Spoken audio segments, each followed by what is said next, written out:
घरोघरी मातीच्या चुली या मालिकेच्या आजच्या भागामध्ये आपल्याला बघायला मिळेल ऐश्वर्याने एक प्लॅन केलेला असतो आणि तिने आजीकडे माती दिलेली असते।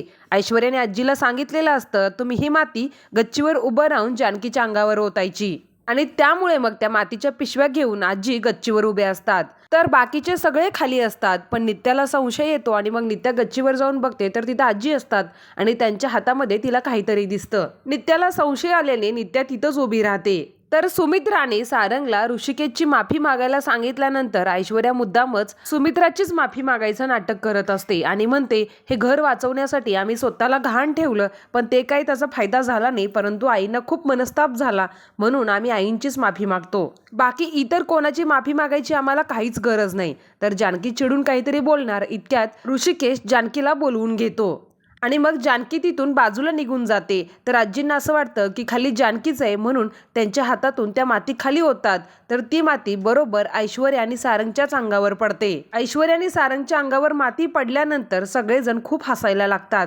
आणि ऐश्वर्या भयंकर चिडलेली असते। सुमित्रा पुढे येत वर गच्चीवर बघत म्हणते कोण आहे वरती? तर सुमित्राला वर गच्चीवर आजी दिसतात।